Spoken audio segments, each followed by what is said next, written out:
Hola a todo el mundo. Ahora, el momento tanto esperado.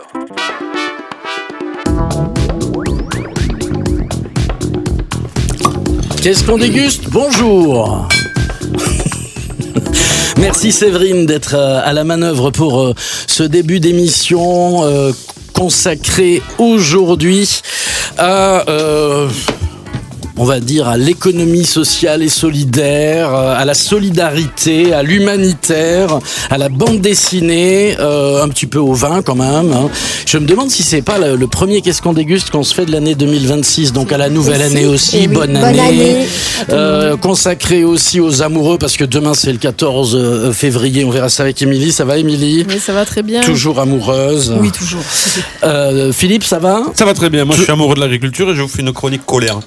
Ah bah ça va nous changer. Voilà. Séverine, c'est à toi qu'on doit nos invités. Non, vas-y, parle. Philippe, il va me servir un verre, vas-y. Tout à fait, que je suis heureuse d'accueillir chez vous. Raconte-nous qui sont Gwenaëlle B et Catherine Monod-Béranger. Alors, de prime abord, je pense que je les aurais pas vus ensemble parce que Catherine, qui est très carrée, c'est plutôt à préparer la veille pour le lendemain. Avec alors que Gwenaëlle, c'est tout à l'arrache. Mais justement, voilà. Cathy qui est prête à préparer les bols le soir qui sont prêts déjà pour le lendemain matin avec les pyjamas des gamins. Gwenaëlle, c'est plutôt le jour et tout ça, mais c'était évident qu'ils se rencontrent parce qu'il y avait quelque chose de commun, donc l'humain, l'humanité, tout ça. Enfin voilà, donc c'était une évidence qu'ils soient ensemble. Donc toi, c'est des potes à toi que tu connais depuis longtemps et on va faire connaissance avec eux. Gwenaëlle, ex-humanitaire, musicien, chanteur, et Catherine Monod-Béranger, chercheuse, autrice, anthropologue du genre, qui a commis déjà quelques ouvrages qui vont plaire énormément à Émilie Prouchet-Dalla-Ocasta, j'en suis sûr. Comment, sur le genre des enfants par exemple, comment est-ce qu'on devient une vraie petite fille avec des robes roses, ce genre de trucs, avec des chouchous, des chouchous, ou pas, éventuellement. Je suis ravi de vous accueillir dans cette émission aujourd'hui. C'est Gwenaëlle B dans un instant qui va commencer en musique. Ah ouais, c'est la règle du jeu, comme ça, dans cette émission. On commence toujours par déboucher une bouteille et puis par écouter une petite chanson. Alors, petite, d'ailleurs, je retire immédiatement ce mot qui ne devrait pas être prononcé devant une chanson, parce qu'une chanson, c'est jamais si petit que ça. Juste avant de te laisser le micro, j'annonce quand même que nous aurons tout à l'heure au téléphone Luc-Olivier Pierret, cofondateur de l'entreprise Ramdam Social, puisque cette émission se déroule à l'heure de l'apéro et qu'on boit des coups en même temps. On grignotera des chips de chez Ramdam et des sablés bio au parmesan, que si vous les achetez dans votre épicerie du coin, eh bien vous faites à la fois un acte solidaire, puisque pour un produit acheté, généralement c'est un repas dans une association de type la Croix-Rouge, Médecins sans frontières. Ah non, Médecins sans frontières, c'est encore autre chose. Mais on en parlera aussi. Voilà, donc messieurs, dames, c'est Qu'est-ce qu'on déguste ? Aurélien est aux manettes. C'est une émission en direct sur l'ensemble du réseau CFM et aussi un peu sur YouTube. On a jeté un peu les caméras n'importe comment, mais ça devrait aller aussi. Gwenaëlle B, c'est à toi. On s'assoit et on se resserre, on parle de pays inconnus. Oh pardon, je recommence. On s'assoit et on se resserre, on parle de pays inconnus, pour retrouver au fond d'un verre le goût des paradis perdus. On fait des plans sur la comète, on rêve de partir loin d'ici, un aller simple sur un coup de tête, une revanche contre l'ennui.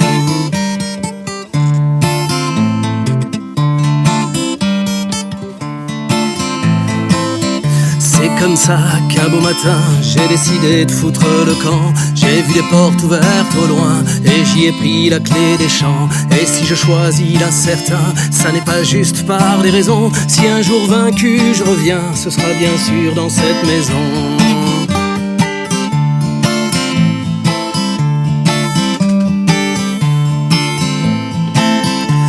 pour ne pas changer en deuil, n'ose revoir ces 12 instants. En m'accompagnant sur le seuil, on dit que c'est la vie qui m'attend. Je prendrai des chemins jalonnés d'un tas d'amitié de passage. Si je ne suis pas fait pour rester, le temps qui passe couvre les pages. J'abreuverai de mon absence tout un fleuve de retrouvailles. Partir au petit bonheur, la chance, et revenir vaille que vaille. Je me fais des films venus d'ailleurs, d'aventuriers solitaires. Le monde, je vous en prie, docteur, délivrez-le de ses frontières.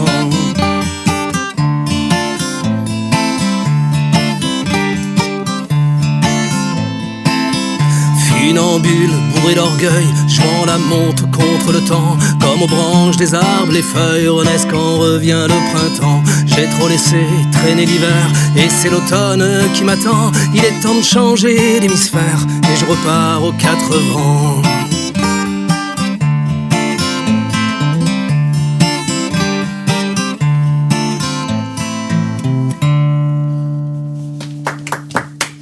Bravo! Merci beaucoup. Alors, déjà, cette chanson qu'on vient d'entendre, elle parle d'aventure, de partir.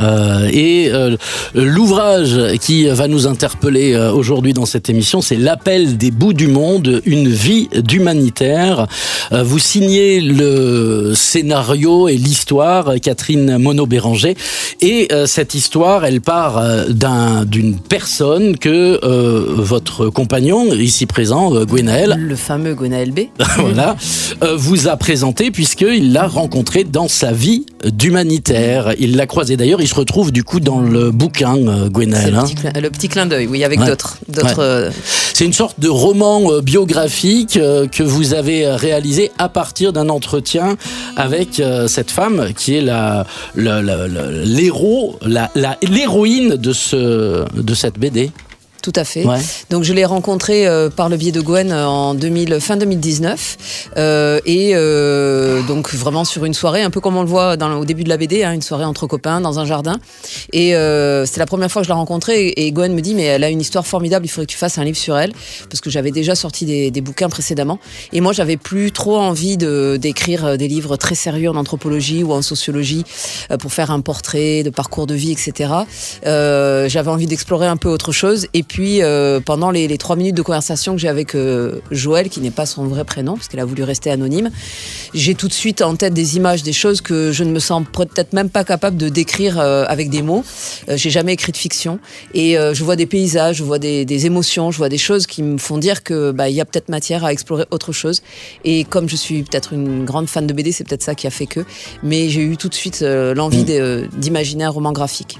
En ne sachant évidemment pas dessiner moi-même. Et donc c'est un roman graphique qui retrace en quelque sorte par le petit bout de la lorgnette, par l'aventure de la vie de cette Joël qui démarre après l'école d'infirmière dans les années 70, en 75, quelque chose comme ça, sur un coup de tête, une première mission, pas n'importe où quand même, je crois que c'est en Afghanistan. Au Liban. Au Liban, la c'est première. Beyrouth 76, donc c'est vraiment au cœur du réacteur. Là. Voilà, et c'est marrant parce que du coup, quand elle va revenir en France, elle va déjà se trouver un petit peu déconnectée en fait de toutes ses copines qui elles ont suivi le train-train et c'est à partir de là qu'elle va rentrer dans l'engrenage de l'humanitaire et elle va y passer sa vie quoi. Dans l'humanitaire et dans le voyage aussi, elle peut pas rester en place parce que même quand elle part se promener, quand même, quand elle dit il faut que je fasse une pause, c'est à l'autre bout du monde qu'elle se repose. Oui, effectivement. Quand elle revient de ses 2 premières missions, elle est bénévole.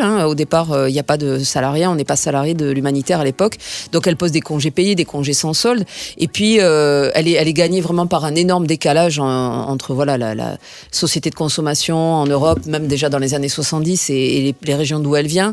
Elle a du mal à faire la jonction entre les deux, et puis elle vient d'une famille où on comprend pas très bien ce qu'elle fait. Toute sa famille, ses frères et sœurs sont ouvriers. Elle vient de la ZUP de Cherbourg. Personne n'avait misé sur le fait qu'elle allait partir au bout du monde comme ça, et ni même devenir infirmière. Et donc, tout le monde attend juste qu'elle se trouve un médecin et qu'elle se marie et qu'elle fasse comme tout le monde, qu'elle se range un peu des voitures.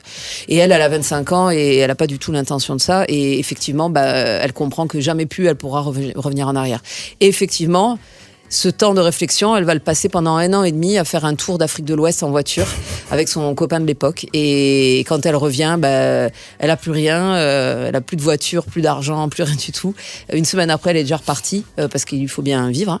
Mais elle dit que là, la décision est prise et elle sait que c'est ça qu'elle veut faire et que elle a fait la paix aussi avec le fait que il faudra accepter que les gens ils ont continué à avoir une vie en parallèle d'elle et que le monde il est comme ça et que c'est à elle de faire cette espèce de grand écart permanent. Ouais, et puis ça la secoue parce qu'elle voit le monde changer aussi, même au travers même de ses missions humanitaires quand elle va au Moyen-Orient et qu'elle doit au bout d'un certain temps constamment se couvrir, mettre une burqa, etc. Ça devient quelque chose de très compliqué, quoi. Alors qu'elle va là-bas pour sauver des vies.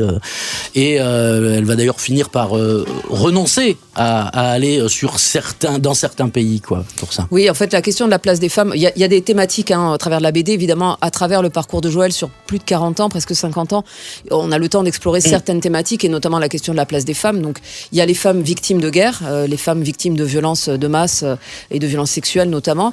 Et puis, il y a les femmes qui sont actrices dans l'humanitaire. On voit qu'au début, c'est un monde vraiment d'hommes et qu'elles ont du mal à y trouver leur place. On voit qu'elle-même, elle a du mal avec elle le dit, ce monde de cow-boy un peu, avec des hommes qui sont très présents, qui prennent de la place et qui veulent en démontrer un peu, en remontrer. Et la place en tant que femme professionnelle. Où effectivement elle décrit comment par exemple dans le Kurdistan iranien elle va y passer 1 an au début des années 80, elle vit au milieu des hommes, elle est d'égal à égal avec même les hommes des populations locales, en Afghanistan au tout début aussi, et puis en fait c'est progressivement que les choses vont se compliquer, et effectivement à la fin, dans la fin des années 90, elle se rend compte qu'elle ne peut plus travailler sur place puisque les chefs de guerre refusent de parler à une femme, les collègues sur place des populations locales n'ont pas le droit même de lui serrer la main. Et puis progressivement... Il y a une scène qui est étonnante où elle râle après le fait que justement ses collègues même ne lui serrent pas la main. Et elle dit... qu'elle n'est pas un chien ou quelque chose comme ça, et on lui répond mais non, tu te trompes, parce que même un chien, nous dans la rue on pourrait lui prendre la patte, mais à toi on peut pas, quoi. Ouais, voilà. Ça c'est une vraie anecdote qu'elle m'a dite. Alors il faut savoir que ces entretiens, c'est plus d'une 20aine d'heures d'entretien avec Joël, et ensuite des allers-retours par téléphone, par mail sur des points précis pour pouvoir avoir des précisions. Et effectivement, il arrive à un point où elle vit quasiment en ségrégation en tant que femme dans certains pays, notamment en Irak, en Afghanistan, Pakistan.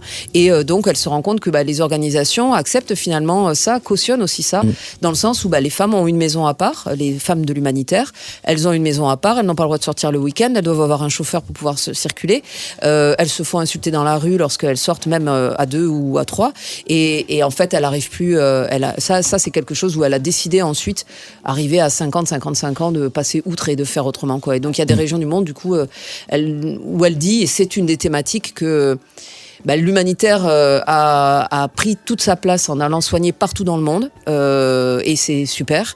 Et qu'en même temps, localement, il y a pu avoir des moments où les valeurs se sont un peu perdues en route, parce qu'il faut pouvoir soigner partout. Et du coup, on accepte aussi un certain relativisme qui fait que... Voilà, elle dit, je peux pas tout accepter, ça vient à l'encontre de mes valeurs. On est en train de parler de L'Appel des bouts du monde, une vie d'humanitaire. C'est un roman graphique dont l'autrice est Catherine Monod-Béranger. C'est avec elle qu'on parle. Au dessin, c'est Paolo Castaldi. Vous nous le présenterez dans quelques minutes. Une histoire à l'initiative, quelque part, au départ, avec votre compagnon Gwenaël B, qui a rencontré, vous nous raconterez un petit peu la rencontre dans un moment avec Joël, qui s'appelle Joël, l'héroïne du bouquin, hein, d'accord ? Mais on fait une petite pause là. On fait une petite pause agricole. Déjà ? Oui. Mais très bien, tu me prends un peu au dépourvu, cher Rémi. Mais je ne sais pas. Mais attention, ça va avoir des jours le dis. Alors, je peux y aller ? C'est parti. C'est parti. Alors aujourd'hui, on parle des manifestations des agriculteurs français. Pas que d'ailleurs, parce qu'il n'y a pas que les manifestants français qui ont manifesté. On a le temps en même temps. Hein. Et on se pose tranquille. Voilà. C'est l'apéro. Donc, soyons clairs, c'est pas une grogne, mais plutôt un cri de survie. Donc nous sommes en janvier 2026 et de Toulouse à Strasbourg, de Paris à Auch, le monde agricole est à bout. Des tracteurs bloquent les routes, des nuits entières dans le froid sur les routes, devant les préfectures, les institutions. Mais désormais, on a franchi une ligne rouge. Je vais vous donner un exemple. À Auch, une image a glacé le pays. Un policier qui braque son arme sur un tracteur. Un paysan au volant de son outil de travail, mais voilà, mis en joue comme un délinquant ou comme un criminel. Donc c'est un symbole, simplement, parce qu'il n'y a pas eu de mort, mais enfin, néanmoins, l'image a fait le tour du monde. Dans le symbole parfait de ce pouvoir politique en fin de course, force armée face à la détresse sociale. Donc Macron, ce type qui nous sert de président et qui promettait le dialogue, répond aujourd'hui à la détresse et à la ruine par la force et la matraque. Ceci dit, on n'apaise pas une colère agricole de cette manière. On ne gouverne pas un pays contre ceux qui le nourrissent. Mais regardons les causes profondes de ce chaos. 5 syndicats agricoles. Coordination rurale, FNSEA, FDSEA, Jeunes agriculteurs, JA, Confédération paysanne et MODEF. 5 lignes, 5 stratégies et 0 unité réelle. Donc pendant que les agriculteurs se divisent, l'exécutif jubile. Pourquoi négocier quand le monde agricole n'arrive même pas à parler d'une seule voix? L'exécutif observe, cynique, méprisant, sûr de son fait, laissant la situation se dégrader. Diviser pour régner, version technocratique, laisser les syndicats s'opposer pendant que l'État serre la vis et avance sans concession. Et sans discussion. Au milieu de ce désastre, une pseudo-ministre, Annie Genevard, ancienne professeure de lettres classiques, j'ai rien contre les profs néanmoins, oui, de lettres, mais pas d'agronomie, pas d'élevage, pas de terrain, donc une ministre hors sol, parachutée là pour appliquer les directives, qu'elle ne comprend même pas pour comprendre les enjeux et les questions de fond. Elle signe des arrêtés, impose des normes, décrète des abattages massifs de troupeaux, sans concertation sérieuse, sans base scientifique incontestable. Donc décider du sort de milliers d'exploitations comme on corrige une dissertation de latin, avec une froideur administrative, un mépris des réalités et une incompétence structurelle, on voit le résultat. Donc gérer des vaches, des sols, des familles entières ruinées, ce n'est pas décliner Rosa Rosae, n'est-ce pas, Madame Genevard, Madame le professeur. Mais ça, à Paris et à Bruxelles, on ne le comprend visiblement pas. Car pendant ce temps, la Commission européenne enfonce le clou, et dans le même temps, alors là, on était vraiment sur une phase incroyable. On enfonce le clou avec l'accord Mercosur. Donc un accord poussé comme un bulldozer contre les peuples, contre les agriculteurs et contre toute logique. On ouvre grand les frontières à du bœuf sud-américain produit à bas coût, du poulet en élevage ultra intensif avec des normes sanitaires et environnementales que jamais Bruxelles n'accepterait chez nous. Pendant ce temps, nos agriculteurs sont écrasés par des contraintes anti-ci, anti-là, contrôlés, culpabilisés, sanctionnés. Donc on est en pleine schizophrénie. On interdit ici et on importe de là-bas. On moralise localement et on pollue globalement. Le transport de viande à travers l'Atlantique explose le bilan carbone et la Commission européenne de Bruxelles ose encore parler d'écologie.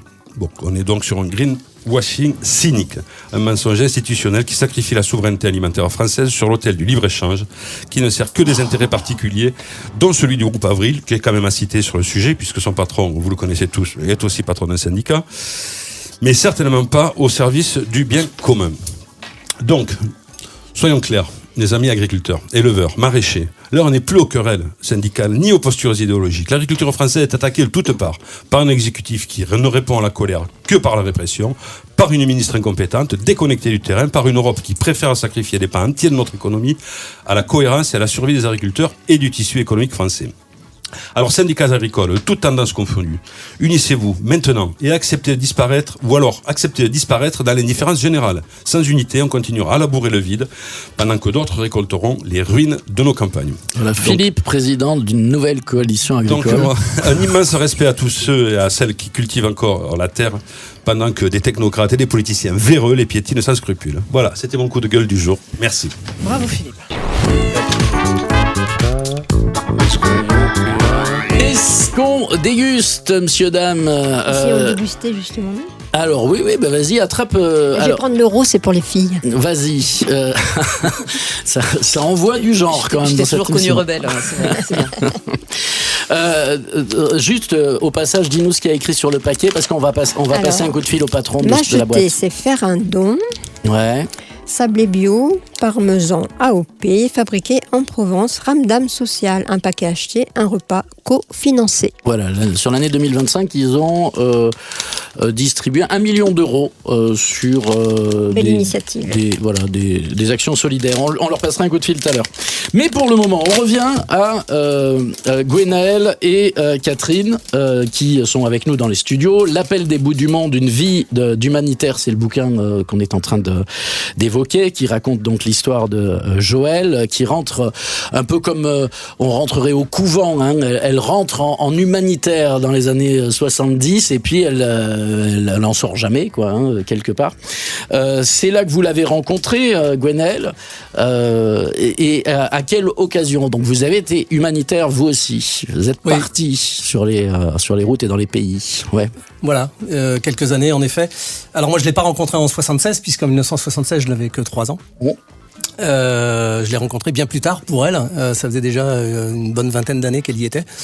Je l'ai rencontré en 2003 en RDC, à Béni, dans l'Itourie, enfin plutôt dans le Nord Kivu pour les puristes. Voilà, où moi j'étais sur une mission liée à des déplacés et plusieurs pathologies, enfin auxquelles on répondait. Et donc le siège a envoyé quelqu'un du siège pour nous seconder, pour nous aider dans la tâche. Et donc est arrivée cette petite dame. Avec toute l'humilité qui la caractérise, et puis on a commencé à travailler ensemble, et au bout de 3 jours on a quand même fini par se poser, commencer à boire une bière. Il n'y avait pas beaucoup de vin en RDC, je suis désolé. Et là elle a commencé à nous raconter son histoire, et en fait à un moment je réalise que 6 mois ça faisait déjà 3, 4, 5 ans que j'étais dans l'humanitaire, avec un rythme un peu fou, et donc on pouvait déjà considérer qu'on avait tellement la tête dedans que ça faisait déjà un moment qu'on y était. Elle y était depuis 1976, donc près de 30 ans. Elle raconte à un moment dans le bouquin, je sais pas si c'est pas au moment où vous avez justement cette conversation, parce que il y a quelques planches où vous êtes assis dans un canapé, vous buvez des bières ensemble, et elle vous raconte cette histoire, et donc il y a des flashbacks comme ça, hein, qui racontent un peu, elle vous raconte sa vie, son truc. Et ce qui ressemble tout à fait à peu près à la soirée qu'on a passée. Voilà, alors c'était pas les mêmes acteurs, parce que il y a des clins d'œil aussi et là, mais ça a à peu près passé comme ça, hein. On était sur un canapé en train de discuter.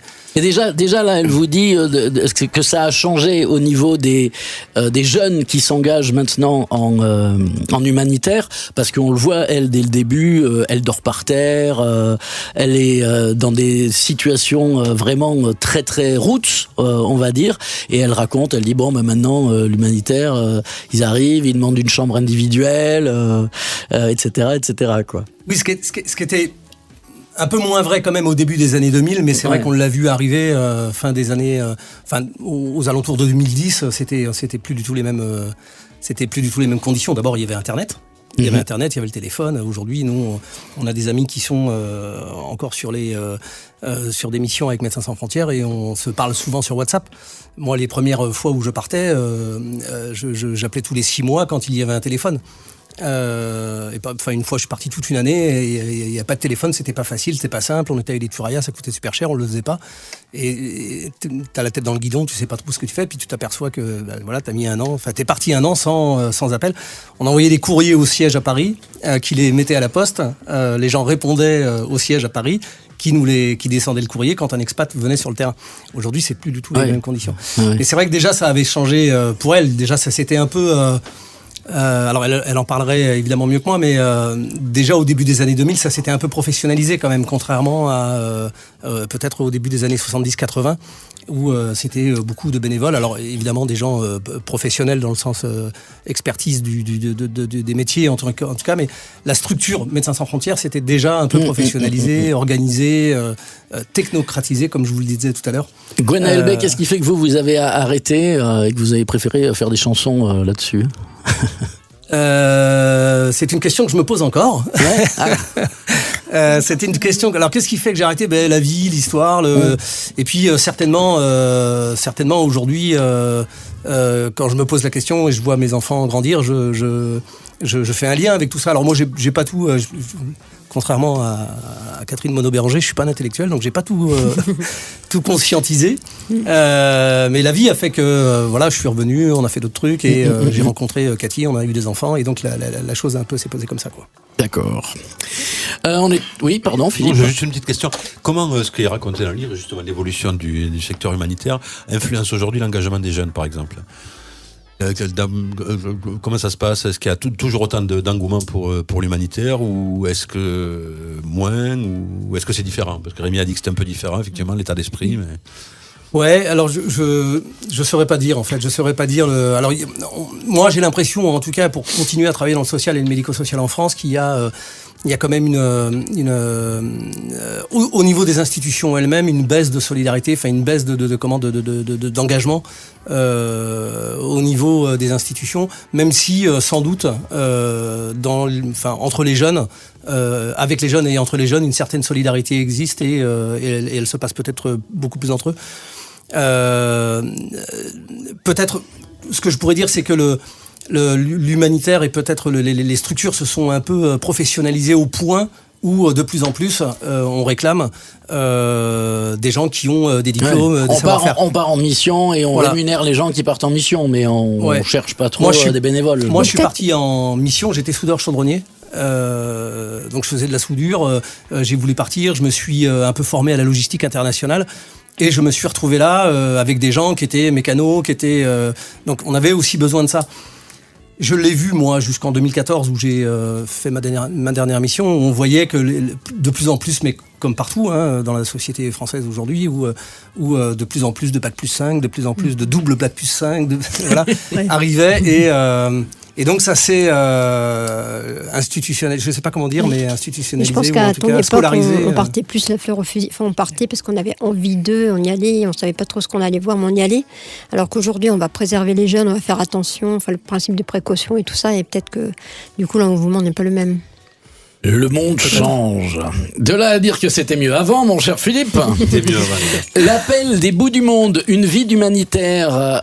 Donc Catherine Monod-Béranger et Paolo Castaldi au dessin. C'est de ce bel ouvrage qu'on est en train de parler. Je le montre quand même à une caméra puisqu'on est sur YouTube en même temps, monsieur, dame. Et donc on va se faire une petite pause pour les infos. On va continuer de grignoter des sablés, des chips, tout ça de chez Ramdam Social. Parce que pour la suite de Qu'est-ce qu'on déguste, il nous reste à voir la Saint-Valentin, il nous reste à voir un paquet de rasoirs. C'est quoi cette histoire de Gillette ? C'est ma grand-mère. Ah, mais Gillette ? Gillette, oui, Gilou. Gillette, ta grand-mère s'appelle Gillette ? Oui. De l'âme. Qu'est-ce qu'on déguste ? La suite dans un instant. CFM Radio, votre radio en Tarn-et-Garonne. Qu'est-ce qu'on déguste ? La suite avec Séverine au cœur, toujours. Ouais. Ça va, Séverine ? Ah, super. Alors, on découvrira qui est Gillette tout à l'heure. On fera un petit détour vers les restaurants pour la Saint-Valentin. La Saint-Valentin avec Émilie. Non, c'est pas les restaurants. Ah non. C'est les méthodes de drague au fil des siècles. D'accord. Ok, ça marche. Ça va plaire à Catherine, ça. Oui. Même pas. Donc, Catherine Monod-Béranger est notre invitée avec Gwenaëlle B. On parle de l'appel des bouts du monde, une vie d'humanitaire. Et puis aussi, on écoute des chansons de Gwenaëlle B. Des chansons qui souvent parlent de ça, justement, non ? Très souvent. Ouais. Et là, celle-ci, par exemple ? Plus ou moins. D'accord. Plutôt moins que plus, ou plutôt, j'en sais rien. Allez. Je sais pas.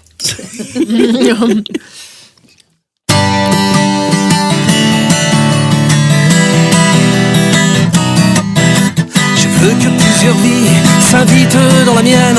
Je ne veux plus attendre, il faut que tout advienne. Et sagesse, tempérance ou patience qui tiennent. Comment se contenter d'une existence à peine? Je veux courir le monde jusqu'à en perdre haleine. Faire jaillir le volcan qui fait bouillir mes veines. Je veux briser mes chaînes et me jouer du temps. Semer aux quatre vents, croquer à pleines dents. Laissez-moi m'envoler, je veux être emporté. Et puis tomber à terre, toujours me relever. Je veux partir, m'enfuir, me laisser consumer. Me perdre, m'oublier, ne plus me retrouver. Ne plus rêver ma vie, mais bien vivre mes rêves. Et toujours avancer sans repos et sans trêve. Et je veux décaler, déranger, désaxer. Refuser d'endurer la vie les yeux fermés. Mais continuer d'aimer le beau, le bien, le vrai. Et me laisser tenter, ou au moins essayer.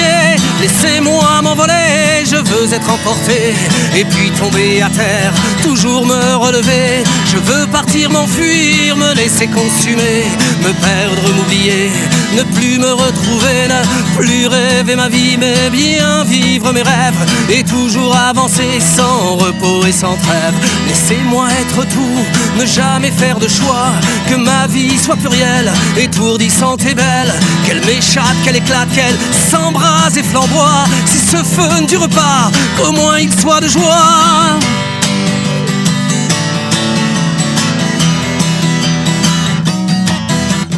Laissez-moi détruire ce que j'ai pu construire. Laissez-moi tout raser et partir en fumée. Et que la nuit s'avance sans remords ni regret. Que passe la dernière danse, je saurai tout quitter. Laissez-moi m'envoler, je veux être emporté. Et puis tomber à terre, toujours me relever. Je veux partir, m'enfuir, me laisser consumer. Me perdre, m'oublier, ne plus me retrouver. Ne plus rêver ma vie, mais bien vivre mes rêves. Et toujours avancer sans repos et sans trêve. Sans repos et sans trêve. Sans repos et sans trêve. Sans repos et sans trêve. Bravo. Gwenaël B, il y a un disque qu'on peut trouver sur les internets, évidemment. Un de 2013 et un de 2016 ou 2017. Ok, on en parle tout à l'heure. J'aimerais qu'on continue un tout petit peu avant de passer un coup de fil à Luc-Olivier Pierret de Ramdam Social. J'aimerais qu'on revienne là sur l'appel des bouts du monde, parce que j'ai lu quelque part que cette BD ou ce roman graphique vient d'obtenir un prix, le prix Géopolibule. Je ne sais pas ce que c'est, mais c'est un vote de 1200 lycéens et lycéennes dans 50 établissements au milieu d'une sélection de 10 BD. Bravo quand même au passage. Ça date d'aujourd'hui, oui. Donc c'est aujourd'hui. Voilà, on savait qu'on était finaliste, mais effectivement 1200 lycéens sur 50 établissements qui ont voté. Donc Géopolibule, puisque c'est les BD de géopolitique. Donc c'est des lycéens en général sur les spécialités histoire et géopolitique et sciences politiques. Et non, c'est chouette parce que effectivement les BD qui étaient en lice, c'était des super BD. Donc voilà. Bravo. C'est une belle surprise. Est-ce que tu pourrais nous parler de ton parcours avant ce dont tu m'as parlé tout à l'heure, hors antenne? Alors mon parcours, comment on arrive à faire de la BD? Parce qu'on se lève un matin, on se dit tiens, si je faisais une BD. En gros, ça se résume un peu à ça quand même. Non, c'est je veux pas dire que c'est un hasard, mais moi je viens de l'égalité femmes-hommes, de l'anthropologie, de la sociologie, des politiques publiques. J'ai fait toute ma carrière là-dedans, de l'enseignement aussi, histoire-géographie. Et j'ai fait de la recherche en parallèle sur la question de la construction du genre, des rôles sociaux, des hommes et des femmes dans la société, de l'égalité, tout ça. Et j'ai écrit des livres et j'ai quand même, moi, en parallèle, un petit vélo dans la tête qui dit que j'ai envie d'explorer d'autres choses. C'est pour ça que j'ai écrit des chansons avec Gwen, qu'on a créé l'association Gueule de Bar, qu'on est parti, on a fait La Belle Vagabonde, c'est un projet musical aussi à l'étranger. Donc on a écrit des chansons à l'étranger avec des artistes dans d'autres pays, au Sénégal, en Tunisie, en Roumanie. Donc j'ai toujours cette part d'écriture scientifique, on va dire, très rigoureuse, partant du terrain. Et puis j'ai aussi des envies d'explorer d'autres trucs et de dire d'autres choses, quoi. Donc Laissez-moi, par exemple, c'est une des premières chansons qu'on a créées ensemble avec Gwen. Moi, le texte et lui la musique, et celle-là, elle date de 2012, quoi. Il y a eu le muséum aussi. J'ai adoré ce... Ouais, pendant 3 ans, j'ai travaillé comme, on va dire, responsable de la médiation culturelle. C'est un mot ronflant pour parler de responsable des aspects culturels du musée de la Résistance et de la déportation de la Haute-Garonne. Et donc j'ai eu la chance, le bonheur incroyable de rencontrer les derniers survivants de la Deuxième Guerre mondiale, les anciens résistants, les anciens déportés, et de recueillir la parole et le témoignage, notamment de tous les survivants de la Shoah et des enfants cachés qui restaient sur Toulouse il y a quelques années encore. Et donc ça, c'est ma part d'histoire j'ai fait ma petite part, j'espère. Catherine Monod-Béranger qui est avec nous aujourd'hui dans les studios de CFM Montauban à l'occasion de la parution, mais c'est l'année dernière déjà, de l'Appel des bouts du monde, une vie d'humanitaire. Il est sorti BD. pour Angoulême 2025 en avant-première. Ok. Gwenaël B aussi avec nous en studio, et au téléphone Luc-Olivier Pierret. Est-ce que tu peux prendre une chips devant toi? Est-ce que moi je vais prendre un sablé parmesan, et toi, voilà, on va faire un peu de bruit avec les paquets de chips là, parce que voilà, radiophoniquement, il faut que ça s'entende qu'on mange des chips. On mange pas le paquet, on mange ce qu'il y a dedans. M'acheter, c'est faire un don, c'est ce qu'il y a écrit sur ce paquet de sablé bio au parmesan AOP fabriqué avec cœur en Provence. Je vous lis ce qu'il y a écrit sur le paquet. Il y a écrit aussi un paquet acheté, un repas cofinancé. Il paraît que la société Ramdam, qui s'est montée en 2023, a déjà distribué quelques 1 million d'euros sur l'année 2025 et compte en distribuer 2 millions l'année prochaine. L'idée, c'est quoi ? C'est faire ses courses et en faisant un acte solidaire, acheter des chips, des cookies, des produits d'hygiène en offrant un repas, une douche ou des protections périodiques à des gens dans le besoin. Luc-Olivier Pierret, bonjour. Bonjour. Comment allez-vous ? Ça va très bien et j'aime beaucoup ce son de l'apéro. Eh ben oui, c'est l'heure. Qu'est-ce qu'on déguste est à l'apéro et grâce à vous, eh bien, on grignote de bonnes choses. Comment vous est venue l'idée de cette entreprise solidaire Ramdam Social ? Avec mon associé, en fait, on a toujours voulu se dire que consommer pour soi, c'est génial, mais ça peut être aussi un moment où on peut aider les autres et faire une bonne action. Et du coup, on s'est dit qu'on allait relier les deux en faisant des très bons produits qui, en plus, allaient générer tout de suite de l'aide, mais surtout de manière hyper simple. Il faut pas que ce soit compliqué, sinon on n'a pas le temps de le faire, ou que ça soit plus cher. Et du coup, c'est comme ça que nous est venu Ramdam Social. Vous êtes à Bordeaux, c'est ça ? Exactement. On est une entreprise bordelaise et on travaille avec des PME productrices dans l'ouest et le sud de la France. On s'appuie sur des entreprises en fait qui savent très bien produire certains types de produits, comme les sablés que vous avez par exemple. Et nous, en fait, on les distribue sous notre marque.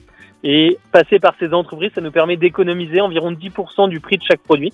Et ces 10%, on les reverse aux associations. Comment vous avez fait le choix des associations avec lesquelles vous bossez ?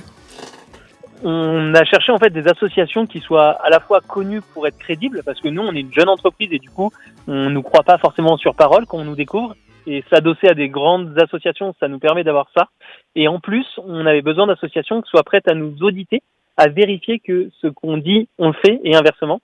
Donc on a eu la chance d'avoir le Secours Populaire, les banques alimentaires, les Restos du Cœur ou encore le SEMU Social qui nous ont suivis. On a aussi Linky qui aide les étudiants en précarité alimentaire. Ouais, vous l'avez dit, c'est parfois difficile dans la jungle économique de faire confiance et que ce soit pas, on parlerait si c'était écolo de greenwashing, je sais pas comment on dit, pour le social washing ou des choses comme ça. Qu'est-ce qui nous garantit ça en fait, quoi ?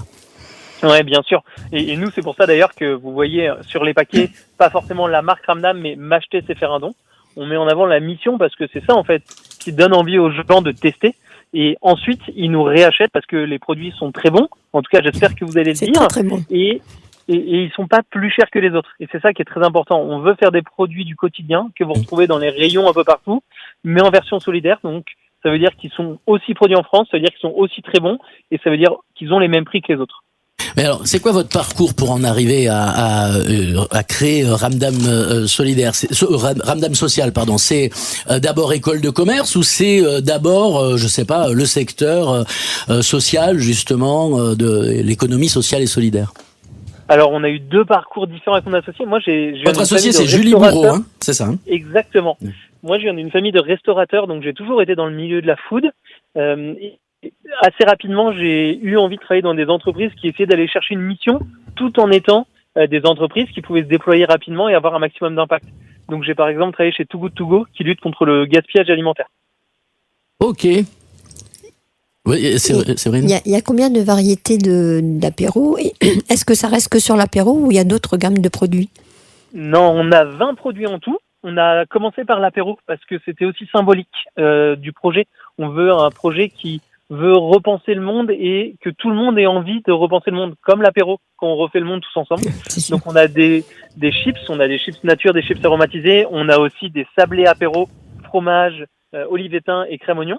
Et ensuite on a lancé des plats cuisinés, donc des plats cuisinés bio qu'on peut réchauffer chez soi, des cookies, et on a ensuite lancé une gamme de produits d'hygiène, des serviettes périodiques, pour lutter contre la précarité menstruelle. Et du coup, c'est des serviettes périodiques fabriquées en France, bio, qui offrent des journées de protection périodique aux femmes dans le besoin. Oui, bonjour, moi je suis Philippe et je suis épicier, donc voilà. Je voulais savoir, en termes de distribution, donc j'ai vu que vous étiez distribué via la grande distribution, mais est-ce que vous êtes aussi dans de la distribution indépendante, type épicerie de proximité, etc.?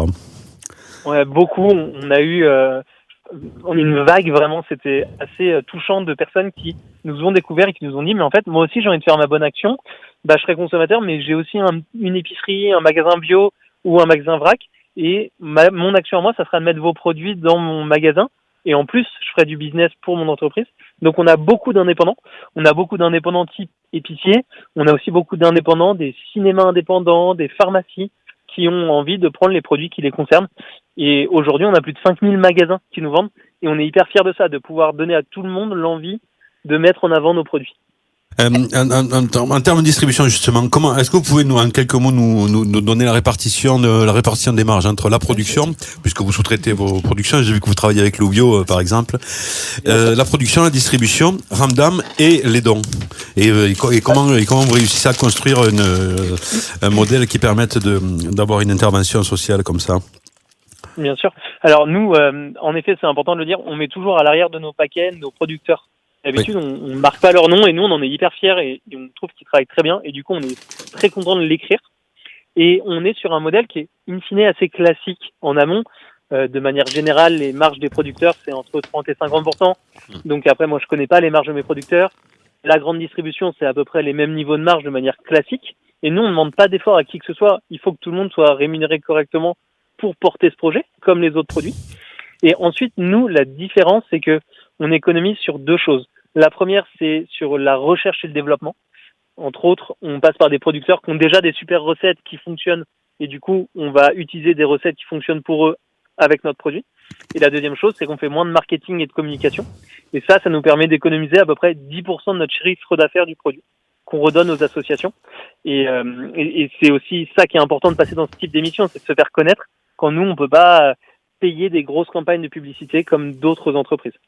Oui, mais vous, Luc-Olivier Pierret, vous appartenez à Ramdam, donc je suppose que c'est une structure associative peut-être ou commerciale, donc ce qui fait qu'il y a quand même un niveau de rémunération pour vous qui portez ce projet. Ouais, tout à fait. Tout à fait. Nous, aujourd'hui, on a 12 personnes qui travaillent dans l'entreprise. Donc on a forcément besoin de payer le salaire, payer tous les frais de l'entreprise. Après, on est entreprise à mission. Ça veut dire qu'on pourra toujours, on ne pourra jamais transformer les produits. Ça sera toujours des produits qui auront un don à l'intérieur de ce produit qui sera généré. Donc, automatiquement, chaque produit vendu va aider une personne dans le besoin. Est-ce que c'est entreprise à mission ? Entreprise à mission, c'est un statut qui a été créé qui permet aux entreprises qui veulent protéger la mission qu'elles portent de l'écrire officiellement. Ça veut dire que si demain, Julie et moi, on arrêtait et que l'entreprise continuait sans nous, automatiquement, l'entreprise ne pourrait vendre que des produits qui vont aider des personnes dans le besoin, parce que c'est la mission qu'on s'est fixée. On ne pourrait pas vendre des chips qui ne seraient que des chips. D'accord. Est-ce qu'il y a du coup un contrôle comme quand on a un label et qu'on dit qu'on est bio, par exemple, on a des contrôles sur notre exploitation. Est-ce que vous avez des contrôles pour bien dire que l'argent va, je sais pas, sur mon paquet de chips, par exemple, il y a écrit que ce paquet de sablé permet au Secours populaire de la Gironde et de Paris d'acquérir 125 grammes de fruits et légumes hors calibre. Qui contrôle ça, que ça va bien à cet assaut? Alors, il y a deux entités. La première, c'est un comité de mission qui sont des personnes indépendantes et qui viennent voir ce qu'on fait, qui regardent. Nous, on a des comptes et des audits qui viennent de notre expert comptable qui dit, regardez, ils ont bel et bien vendu tant de produits et donc versé l'argent à telle association, telle association, telle association. Et on a aussi des reçus de la part des associations disant, on a bel et bien reçu ce montant. Et la deuxième chose, on a des rapports à envoyer chaque année parce qu'en fait le statut il est officiel d'entreprise à mission et on a des rapports à envoyer et on est audité là-dessus. Ok, Gwenaëlle, je te vois acquiescer. Tu connais ce genre d'entreprise à mission, toi qui es un peu dans le social et l'humanitaire? Non, je connais pas les entreprises à mission, mais je vois un peu la dynamique avec les rapports de compte, rapports d'activité. Donc j'imagine bien en effet que ça doit être suivi et contrôlé. Ouais. C'est une catégorie qui a été créée dans le cadre du développement du RSE en France, pour la responsabilité sociale des entreprises, des organisations. Donc c'est dans quelque chose qui permet on va dire pas de favoriser, mais d'encourager le développement d'entreprises qui est une mission sociale. D'accord. Bon, c'est assez nouveau en fait finalement. Oui, c'est très nouveau. Oui. C'est très nouveau. C'est assez nouveau, mais ça permet en fait de protéger aussi à l'avenir de l'entreprise qu'elle puisse pas se transformer dans un sens qui n'est pas relié à son ADN. Nous, l'ADN, c'est vraiment de faire des dons et de générer de l'aide sociale. On veut pas que demain ça puisse se transformer et devenir simplement des chips qui se vendent de manière très classique. Alors, les objectifs et les perspectives. Luc, Olivier, Pierret, je pensais que c'était Philippe, qui est épicier à mes côtés, qui vous aurait dit, bon, alors votre plan à 5 ans, c'est quoi? C'est pas là-dessus. Dites-moi, c'est quoi? Le premier objectif, c'est que Philippe nous référence nos produits dans son épicerie. Ça passe par là. Ah, mais moi, à vrai dire, j'ai pas d'épicerie. Je m'appelle les Indep. Voilà, il y en a plein. Ouais. Il faut que vous soyez distribué par les Indep. Voilà. Hop, on vient de faire la jonction, hein, Philippe? Oui, très bien. Et non, du coup, nous, on va passer à 25 produits d'ici la fin de l'année, donc c'est une belle augmentation pour nous. Le deuxième point, c'est aussi qu'on va avoir des produits qui vont être distribués plus largement. On parlait de la distribution classique, mais cette année, on a plusieurs nouveautés qui arrivent dans des trains, qui arrivent dans des cinémas et qui arrivent dans des distributeurs qui vont pouvoir vendre par exemple à MK2E sur les cinémas. Et le troisième point, c'est on met de plus en plus de commerciaux pour toucher un maximum de magasins un peu partout en France. Ce type de produit, en fait, on négocie avec les centrales, mais ensuite il faut aller dans les magasins pour se présenter aux magasins pour qu'ils donnent nos produits et surtout pour faire déguster aux consommateurs. Nous, on travaille énormément ça. On va dans les magasins et on va le vendredi, le samedi, on fait déguster, on explique ce qu'on fait parce que c'est hyper important de créer du lien aussi avec le consommateur final. Et donc, on s'attache énormément à faire ça. Bon, ben nous, là, on valide. Est-ce qu'on valide autour de la table? Vous validez les chips, les sablés? Mais j'avais une question, c'est comme c'est pour du social, est-ce qu'il est prévu ou dans les idées de faire la conception du produit par quelque chose aussi de social? Enfin, je sais pas, de la réinsertion ou je sais pas, pour aller jusqu'au bout du produit dans le social.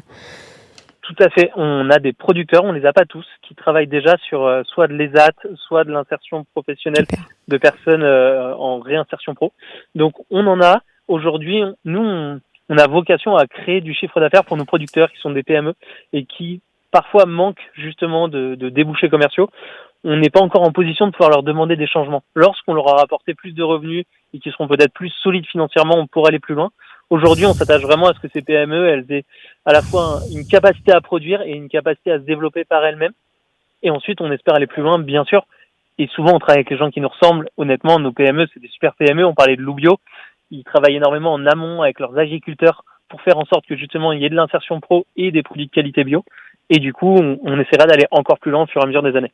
Bon, ben super. Philippe, une nouvelle gamme de produits chez les Indep, alors, non? Oui, pourquoi pas, oui, bien sûr. Mais après, il y a encore une question que je vais revenir dessus. C'est la dernière, parce qu'il faut qu'on tourne. Non, bah alors laisse tomber. Non, c'est très bien. Non, c'est une histoire c'est une question qu'il faut développer. Vas-y. Non, très bien.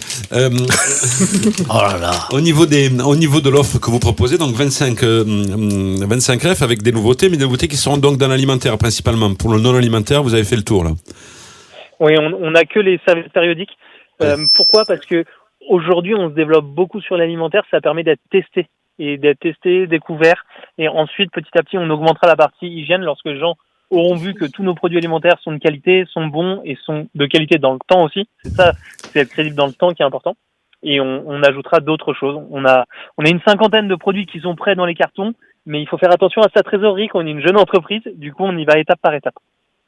Super, merci beaucoup et bravo Luc, Olivier, Pierret, nos amitiés donc à Julie Bourreau avec qui vous avez cofondé cette entreprise et puis à toute l'équipe puisque aujourd'hui vous êtes déjà une petite équipe et puis j'ai l'impression que c'est une équipe qui va grandir au fur et à mesure que le projet Ramdam Social va faire du... Oui. Bah voilà, évidemment. Merci beaucoup à vous et très bonne émission. Merci et bravo, c'est des super bons produits, au plaisir. Merci.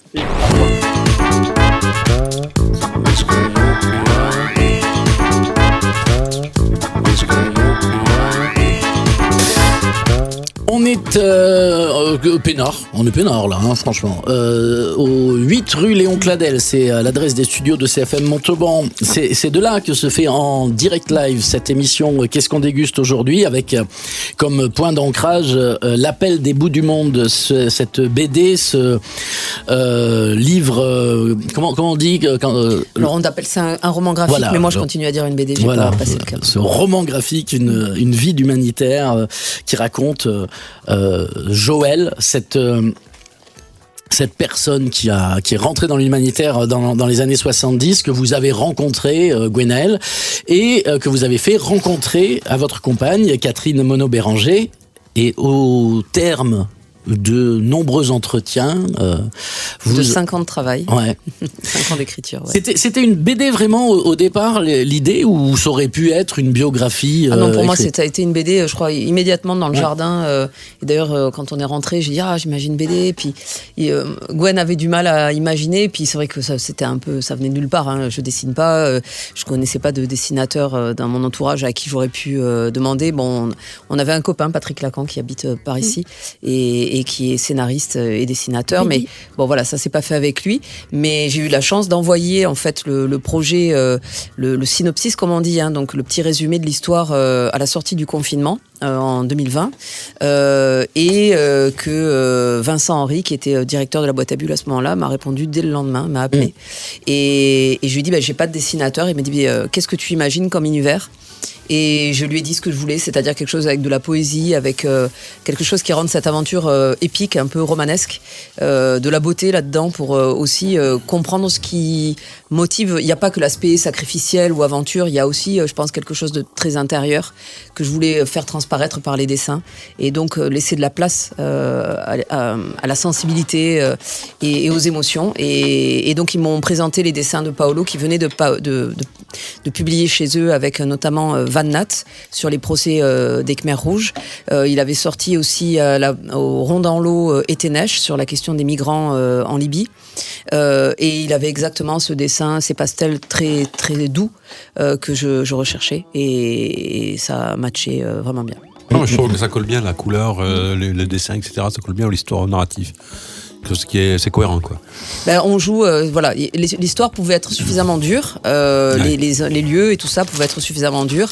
C'était pas la peine d'en rajouter avec un descriptif, avec quelque chose de trop graphique, avec des couleurs trop tranchées. Et donc j'ai pris le parti donc d'avoir des pastels et d'avoir quelque chose de doux, d'épuré, pour laisser la place à l'émotion.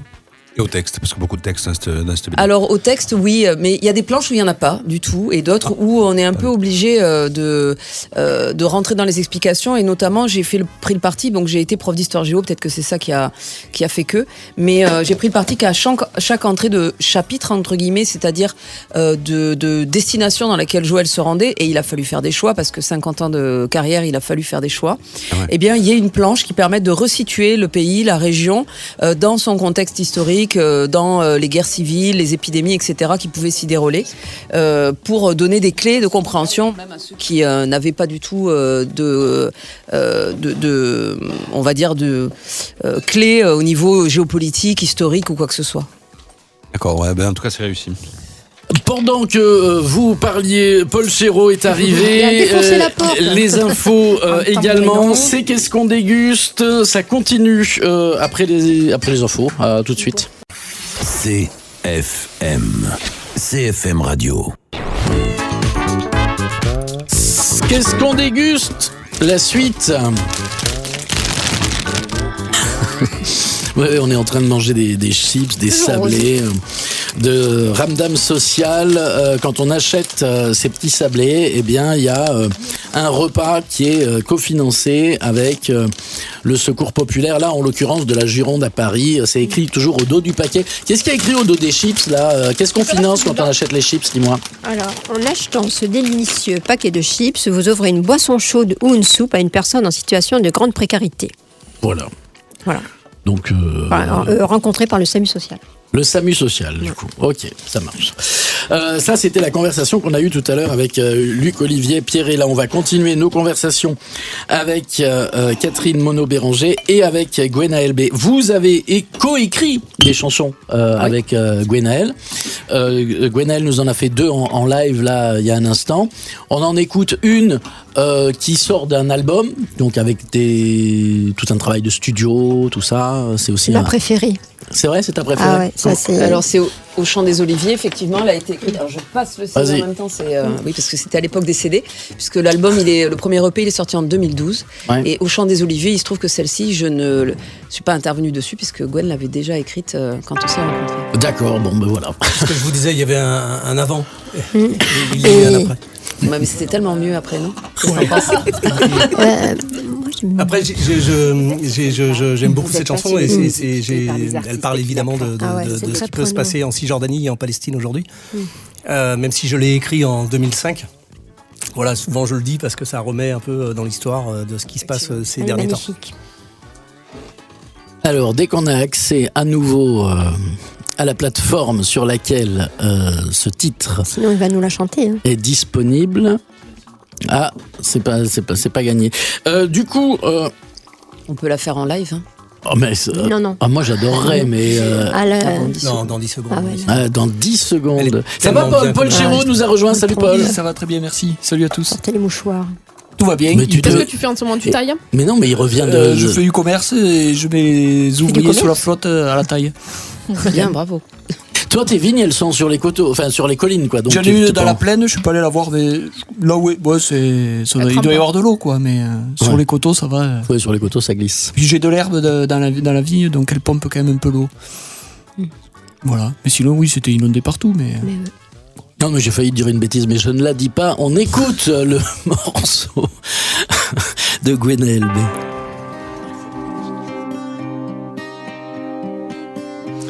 Pourrait être normal en dépit du couvre-feu qui étreint la vieille ville depuis un mois ou deux. Maman, papa sont là, Samy, son pote Salah, Samir un peu rêvé au Chant des Oliviers. Mais la nuit sera troublée, ronronnement d'hélico, crépitement, explosion, armes lourdes en écho. Les gosses iront demain, audacieux balancés, des caillassos blindés au Chant des Oliviers. Terrain de jeu pour ados, cimetière pour enfants. On y va en chantant, on revient en pleurant. Chant d'honneur pour les autres, de malheur pour les siens. On y gagne ses galons, on y perd ses gamins. On entre dans l'histoire, ou bien on en sort. On joue à celui qui de la mort est le plus fort. On joue à celui qui perd, gagne le droit d'entrer dans cette maudite légende des enfants tombés.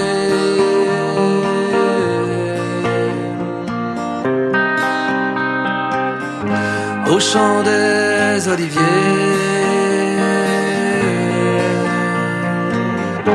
au Chant des Oliviers.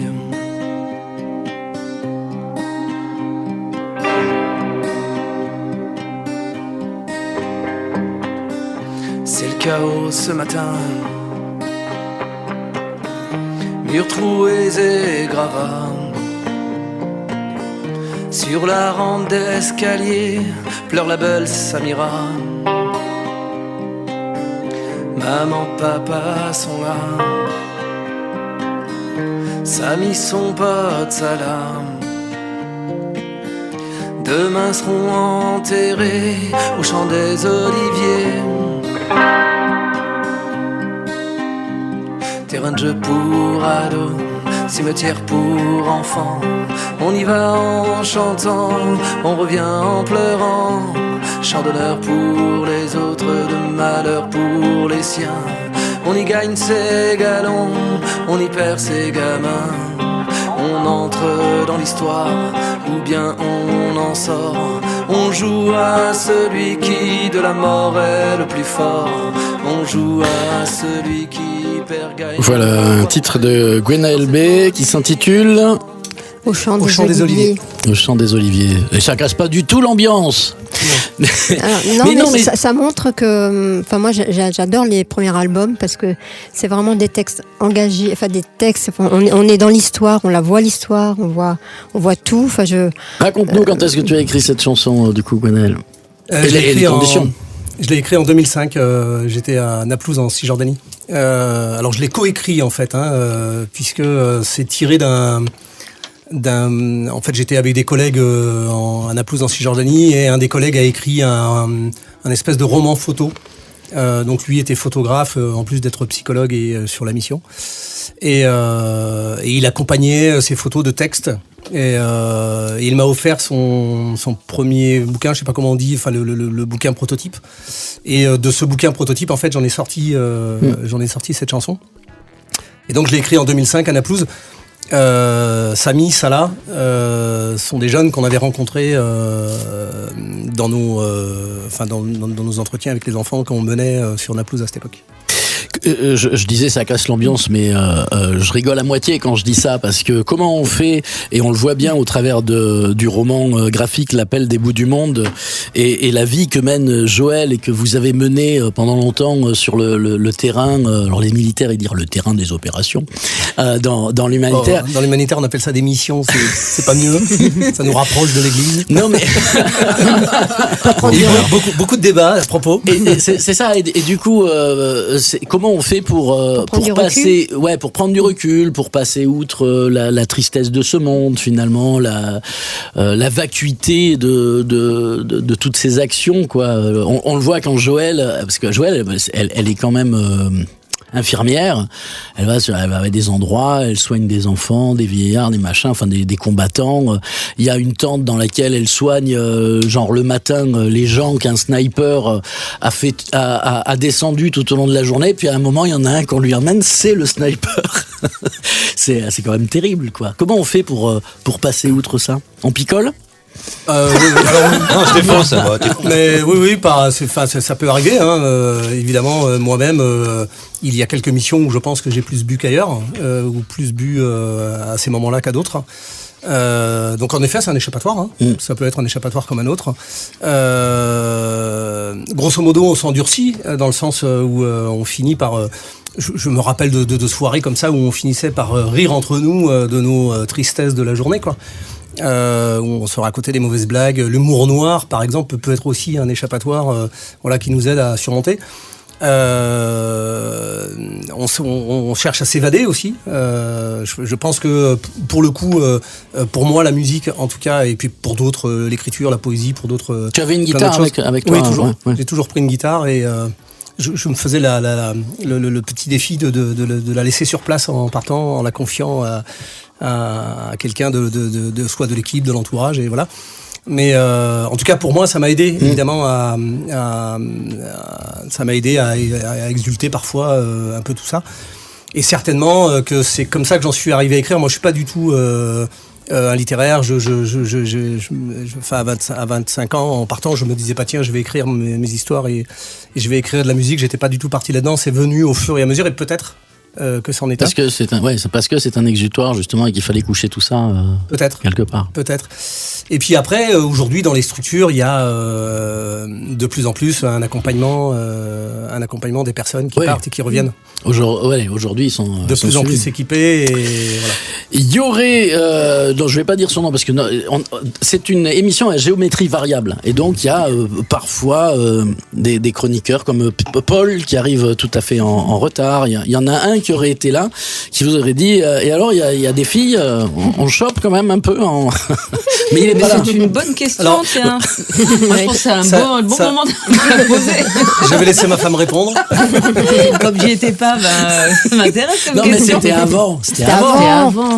Ça compte pas. Attention. Non, je dis tout ça, vous n'êtes pas obligé de répondre, Gwenaël, c'est juste pour lancer le sujet des musiques. C'est dommage, j'avais des trucs à vous raconter. gardez pour le restaurant avec Catherine. Et tout, c'est super pour lancer, non? Non, on n'est pas mal Alors, les la drague pour la Saint-Valentin. Ouais, Émilie. alors attends, je mets en silencieux parce qu'on m'appelle, du coup. Ah, mais ça y est, là, mais alors, mais- oui, c'est la Alors. Saint-Valentin, ils sont tous là. c'est ça? Enfin, Ils sont tous là. Elle a Non, mais des dates. Non, mais dis pas de bêtises quand même. Son mec écoute, fais gaffe. Sûr. Non, j'ai une date avec lui ce soir. Alors, non, je vais vous parler de la drague au fil des siècles. Des millénaires même. Donc à l'âge de pierre, on ne draguait pas, on survivait. La séduction consistait davantage à rentrer vivant avec un mammouth sur l'épaule que à cueillir un bouquet de fleurs, à moins que vous soyez tombé dessus. À l'époque, on pouvait dire « je chasse donc je suis ». Puis vient l'Antiquité. On découvre qu'un beau discours peut remplacer un mammouth. On s'entraîne à la rhétorique, comme d'autres s'entraînent au développé couché. À Rome, Ovide publie L'Art d'aimer. C'est le premier coach en séduction, vous voyez. On comprend alors que séduire, c'est aussi savoir doser sa présence. Les Romains appelaient ça de la stratégie. Aujourd'hui, on appellerait ça de la marinade. On ne répond pas trop vite pour laisser le désir monter. Au Moyen-Âge, la drague devient verticale. Le chevalier en bas, la dame en haut du donjon. On invente l'amour courtois. Aimer sans toucher. Soupirer sans déranger. Composer des vers en regardant une fenêtre fermée. Le romantisme à distance, c'est le ghosting médiéval. Le ghosting médiéval consistait plutôt à partir en croisade à l'autre bout du monde. Maintenant, à la Renaissance et au XVIIIe siècle, on passe au raffinement. Les éventails, les balles, les regards qui durent exactement 3 secondes. La durée réglementaire pour suggérer l'éternité sans compromettre la réputation familiale. On séduit en société, avec dentelle et stratégie. C'est l'apogée du libertinage. Lorsque le cœur fait des heures supplémentaires et que la fidélité prend un congé sabbatique. Vient le 19e siècle. Là, on remet un petit peu d'ordre dans tout ça. Promenade surveillée. On attend 3 semaines avant de répondre. Non par indifférence, mais parce que le cheval est lent. La drague devient épistolaire. On pèse chaque mot. Aujourd'hui, on envoie 2 textos monosyllabiques, mais autrefois, on envoyait 4 pages calligraphiées avec une larme authentique qui tachait le papier. Le XXe siècle accélère tout, les années folles. On chante. Il y a le Charleston, on raccourcit les jupes et les délais. Les années 60, révolution sexuelle. On remplace la poésie par la guitare, l'idéologie par les slows. Les années 80, les boîtes de nuit, la fumée artificielle. On ne drague plus avec des mots, mais avec un déhanché approximatif sous une boule à facettes. Et puis vient le 21e siècle, avec le smartphone à la main. On ne drague plus, on match. Le mammouth est devenu un algorithme. On optimise son profil comme un CV pour un entretien d'embauche. Photo 1, plutôt naturel. Bon, après 62 prises et 1 ou 2 filtres plutôt discrets. Ça sent le vécu quand même. Deuxième photo, activité extérieure, prouvant qu'on possède des amis et qu'on aime le grand air plutôt que les séries. La séduction devient permanente, mondialisée, compressée. On peut tomber amoureux dans le métro sans lever les yeux. Mais finalement, l'évolution de la drague n'a pas trop changé. Hier, on lançait une lance. Aujourd'hui, on lance une conversation. Dans les 2 cas, il faut juste viser juste, si on ne veut pas finir tout seul devant sa côtelette les soirs d'hiver. Et alors, est-ce que tu as pris rendez-vous dans un resto pour demain soir? Non, j'ai pas pris rendez-vous parce que j'ai un petit bout et faut que je le donne à ma mère pour le faire garder ou à ma sœur. Donc, je suis passée chez le poissonnier pour un petit repas en amoureux. Ce sera, voilà, repas en amoureux avec du poisson. Ouais, avec du poisson. Des gambas sauvages où je vais faire une chantilly au citron accompagnée d'une mousseline d'avocat. Moi, je vais faire un Saint-Valentin avec de la morue, tiens. T'as de la morue. Suivi d'un mammouth. J'ai notre ami, comment s'appelle-t-il, Thierry Boisse. Thierry Boisse, ça vous parle ou ça vous parle pas? Thierry Boisse. Oui. Ah, mais oui. La cantine de Proust qui m'a envoyé son menu Saint-Valentin, je vous le donne. Vas-y. 40 balles le menu Saint-Valentin, ça veut dire que si vous y allez à 2, c'est 80 balles quand même. Un bonbon de foie gras et pain d'épices, douce étreinte de potimarron, éclat de topinambour croustillant. Ça c'est l'entrée, ok. On enchaîne avec un aligot de pâté patates douces, tuiles de pain et poitrine de porc grillée. C'est quand même tu vois, c'est de la Saint-Valentin, on y va quoi. Cassolette de riz de veau ratafia, voilà, et un gratin de gambas. T'es pas sûr de te rébourdeler après tout ce repas, hein. Ah, voilà. Il n'y a pas de mammouth. Ça, c'était l'entrée, hein. C'était l'entrée, ça. Donc le plat, filet de turbo en bouillabaisse, pommes fondantes aioli, ou bien ballotine de volaille au mori, purée de panais, ou bien tourne-dos rossini, pleurote et légumes glacés. C'est pas mal ça. Le tourne-dos rossini, c'est classique, ça marche toujours. Ça marche toujours. Et puis un millefeuille aux agrumes et sésame, nuage de 6 chouans, fraîcheur orange gingembre, chocolat, nougat glace, trio chocolaté des amoureux. Voilà. C'est le menu de la cantine de Proust, monsieur, dame. Est-ce qu'ils servent de ton... Non, ils servent pas ton pinard à la cantine de Proust. Et non. Ça va pas du tout. Pas encore. C'est un appel. Il faut qu'il y aille. Qu'est-ce que tu penses de ce chenin que nous a emmené Séverine, Paul ? Très frais. Parler du frigo. C'est frais, ça voulait dire fraîcheur, acidité. Non, c'est sympa, une aromatique de chenin. Il vient du sud de la Sarthe. Alors, tu nous le présentes, Séverine, il vient d'où, lui ? Alors, il vient du sud de la Sarthe, chez un copain caviste au Mans. Je lui ai demandé ce qui se faisait par là-bas, donc il m'a donné cette bouteille parce qu'il trouvait que le producteur c'était pas mal. Donc c'est du chenin, donc on a un petit peu sur fleur blanche, poire, ça c'est frais, et c'est de l'AOP. Alors Janière, voilà, je sais pas si on dit jasnière ou Janière. Janière. Je connaissais pas, mais c'est chouette. T'en as du chenin, toi, dans tes... J'en ai planté. C'est pas du tout le gaillacois, mais j'aime bien ce cépage. Ouais. J'en ai planté, j'ai pas encore récolté. Il faut attendre 2-3 ans, 3-4 ans. Et à Château-Bellègue, il y en a du chenin ou pas ? Non, pas de chenin. Il y a du bouisselet. Ouais. Oui. C'est originaire. Il y en a à Marciac, en Aveyron, c'est aussi originaire de là, le chenin. Mais historiquement, il y en a toujours eu, en tout cas à Marciac. Sinon, c'est plutôt un cépage de Loire. On a des collègues du fronton qui en ont du chenin. Ça se fait un petit peu quand même de temps en temps. Ça se fait de toute manière. Tous les cépages se font de plus en plus un peu n'importe où, quoi. Ils font n'importe quoi ces vignerons aujourd'hui. Non, il faut quand même respecter. Il y a des codes un peu, quoi. Des terroirs. Non, mais des terroirs. Non, mais oui, mais sinon tu le mets en code de Tolosane ou en machin, t'es pas obligé de le mettre en mais ils sont pas forcément adaptés au terroir, au climat, etc., aux conditions. Climatique, ouais. Est-ce que c'est des choses qui peuvent manquer Bon, là, j'ai bien compris, tous les deux, vous êtes en dry January, donc je vous ai amené une bouteille de limonade bio artisanale que j'ai chopée à la petite boutique d'à côté.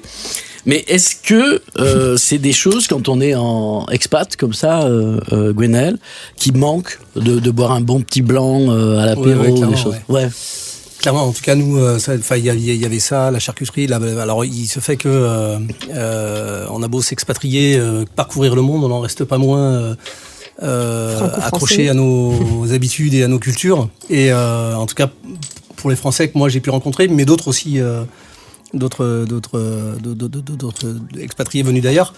Pour nous, la bouffe, c'était important, quoi. Donc, le vin, la charcuterie, tout ça, ça pouvait manquer, Ouais. Il n'y a pas beaucoup de scènes de repas, un petit peu, mais pas tellement. C'est souvent des repas, ça se dit frugaux ? Ouais, frigo. Un repas frugal, des repas frugaux.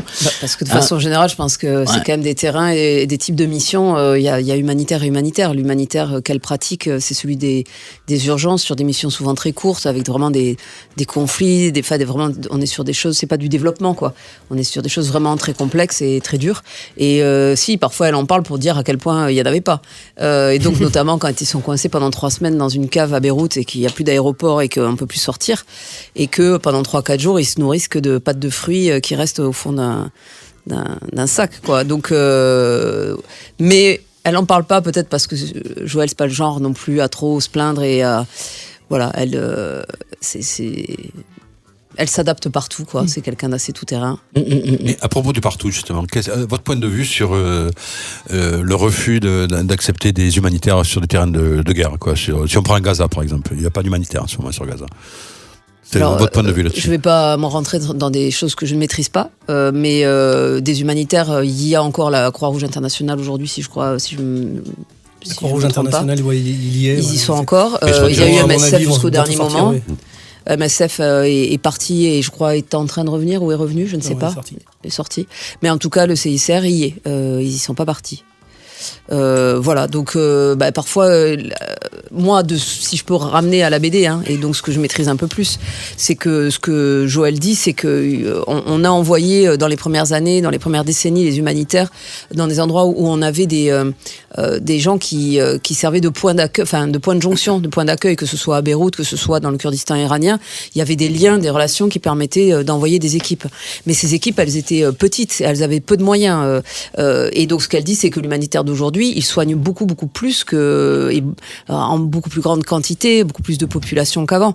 Mais peut-être aussi qu'il y avait des risques qu'on faisait courir dans les années 70 aux équipes, qu'aujourd'hui on calcule autrement, parce qu'il y a beaucoup plus de professionnels sur le terrain aussi. Elle est post-traumatisée, c'est obligatoire, non? Ou je sais pas comment elle a fait pour pas l'être, en tout cas. Ça, vous avez pas eu, vous, ça vous a pas touché? Ouais, certainement. Ouais. Mais certainement, oui, on est tous un peu marqués, en tout cas. Non, mais parce que quand on voit ce qu'elle a vécu dans la BD, je veux dire, il y a des scènes de violence extrêmes, quoi. Alors qu'ils sont pas graphiquement, on a essayé de graphiquement ne pas représenter pour qu'elle soit choquante, simplement pour dire la réalité. C'est sûr que quand elle a 20 ans pile, qu'elle est infirmière, mais qu'elle a jamais fait de bloc, elle a jamais fait d'opération, et que tout d'un coup elle se retrouve dans les rues de Beyrouth à devoir trier les gens qui ont reçu un bombardement sur un marché pendant qu'ils allaient acheter leur pain, et qu'elle fait de la médecine de guerre, de la chirurgie de guerre. Elle le dit avec les mots 50 ans plus tard, elle dit sûrement que c'était un choc j'ai eu un trauma et j'ai eu des chocs post-traumatiques. Mais à l'époque, d'abord, il n'y avait pas les mots pour le dire, il n'y avait pas d'accompagnement des structures psy pour accompagner les professionnels, et donc ils se raccommodaient comme ils pouvaient entre eux et d'une mission à l'autre, quoi. Votre parti, à vous, Catherine Monod-Béranger, c'est quand même le genre. Et la place de la femme, la place de l'homme, la place de chacun à sa place ou pas d'ailleurs. Ça compte aussi beaucoup pour elle dans ce bouquin. C'est une lutte aussi à un moment de prendre sa place. Elle sort d'une famille un peu bourgeoise où on attend d'elle qu'elle se marie. Vous l'avez dit tout à l'heure avec un médecin. Elle arrive sur un terrain où c'est beaucoup des hommes. Je pense que s'il y a une continuité, y compris dans les livres que j'ai écrits et qui sont pas de l'anthropologie pure, c'est le fait que j'ai souvent choisi des portraits de femmes. Pourquoi là? Parce que c'est une femme dans un monde d'hommes, et sociologiquement, effectivement, il y a quelque chose d'étonnant de la voir arriver on est dans les années 70, elle vient d'une classe ouvrière, et même pas la classe ouvrière d'ailleurs, les femmes on les attendait pas à se mettre dans un avion et à partir sur des terrains de guerre. C'était pas sa place en tant que femme, c'était pas son destin entre guillemets sociologiquement en tant que femme. Donc j'ai eu envie d'explorer comment cette femme avait réussi. Ça, c'est vraiment quelque chose qui m'a interpellée tout de suite dès nos premières discussions dans ce fameux jardin. C'est comment ça se fait? Qu'est-ce qui s'est passé pour que ça te soit arrivé? Et en plus, venant d'un milieu où aujourd'hui on appelle ça les transfuges de classe. Qu'est-ce qui fait que venant de ce milieu en particulier, où vraiment rien ne te destinait à pouvoir mener cette vie-là en tant que femme et en tant que fille d'ouvrier, comment ça se fait? Et ça, j'ai eu envie d'explorer, mais aussi peut-être d'abord parce que j'ai ce passé, j'ai cette activité d'anthropologue et je travaille sur l'égalité femmes-hommes. Donc c'est des questions qui me taraudent, mais c'est vrai que de vivre avec Gwen, qui lui aussi, on pourrait l'appeler un transfuge de classe aujourd'hui. En tant qu'homme, c'est plus explicable parce que en tant qu'homme, il a plus de clés pour pouvoir prendre l'avion et être attendu. Regarde pas comme ça. T'as plus de clés, c'est tout.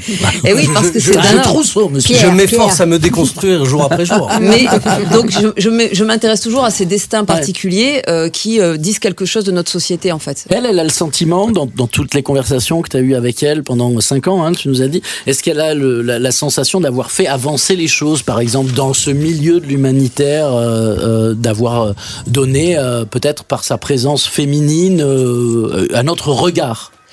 Alors, elle est très très humble, comme je le disais, donc vraiment, je pense pas qu'elle se situe là. Le fait est qu'elle a eu une carrière, elle a commencé comme infirmière et puis elle a eu une toute autre carrière par la suite, toujours dans l'humanitaire, mais elle a gravi tous les échelons. Elle a été présidente d'une grande association humanitaire, etc. Elle a eu une grande carrière. Elle est passée par l'ONU, par la Croix-Rouge, enfin voilà. Donc, le simple fait qu'elle ait eu ce parcours-là fait d'elle une pionnière. Et c'est aussi important pour moi. Je suis passée au musée de la Résistance et la déportation. Et souvent, on nous disait, bah oui, mais des femmes résistantes, il n'y en a pas eu. Si, il y en a eu. Sauf qu'on n'a pas conservé leur mémoire, on n'a pas conservé leurs archives, parce que c'était des femmes et que forcément leur parcours était moins valorisé et secondaire. Et là, j'ai vu aussi la possibilité de montrer qu'il y a eu des femmes qui ont été là à la naissance de l'humanitaire. On dit toujours les French Doctors. Ben, il y avait des femmes. Certes, elles étaient plus rares et j'ai eu envie de comprendre comment elle a été arrivée là.